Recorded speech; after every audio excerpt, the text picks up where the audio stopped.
Assalamualaikum warahmatullahi wabarakatuh. Kembali lagi bersama saya Ma'ruf Al-Kaunan. Di sini akan membahas tentang konsep urgensi dan ruang lingkup komunikasi antar budaya.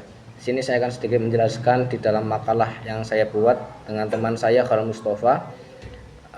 Dari latar belakangnya terlebih dahulu di era globalisasi.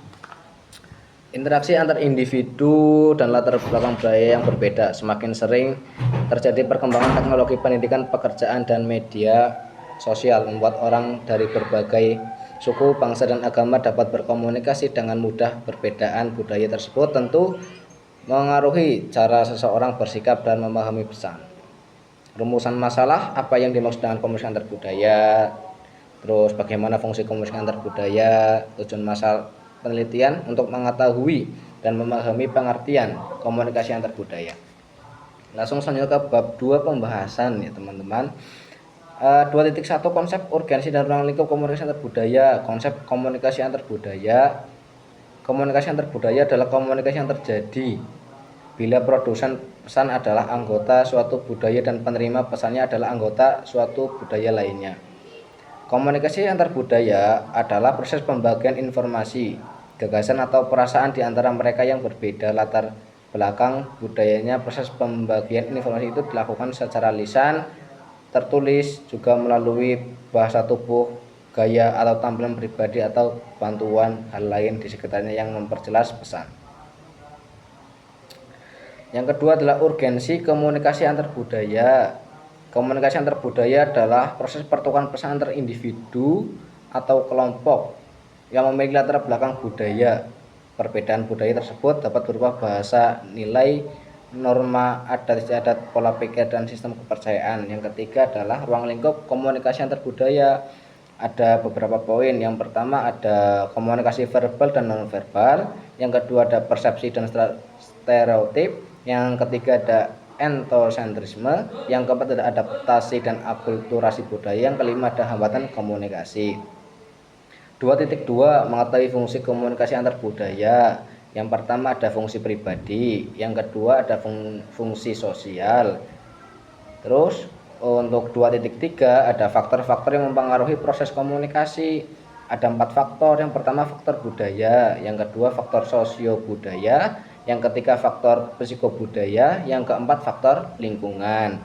2.4 interaksi dalam komunikasi antar budaya. Ada beberapa poin. Yang pertama adalah pengertian interaksi, yang kedua adalah interaksi sebagai proses asimilisasi, yang ketiga adalah hakikat interaksi dan hubungan antar budaya.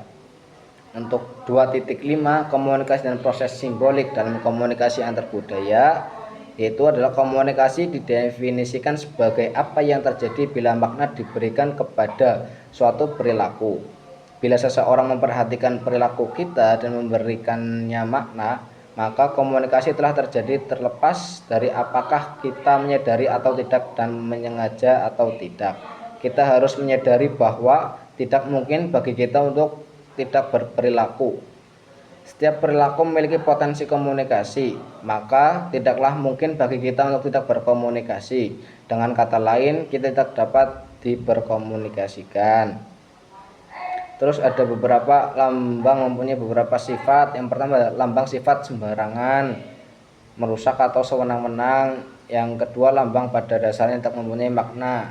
Yang ketiga ada lambang itu bervariasi. Terus yang bab ketiga adalah penutup kesimpulan. Berdasarkan pembahasan di atas dapat disimpulkan bahwa komunikasi antar budaya merupakan proses pertukaran pesan antara individu atau kelompok yang memiliki latar belakang budaya berbeda. Perbedaan bahasa, nilai, norma, dan kebiasaan sangat memengaruhi cara seseorang menyampaikan dan memahami pesan. Komunikasi antar budaya memiliki urgensi yang tinggi, terutama di era globalisasi dan dalam masyarakat yang majemuk seperti Indonesia. Kemampuan memahami dan menghadapi perbedaan budaya dapat mencegah terjadinya kesalahpahaman, konflik, serta prasangka negatif.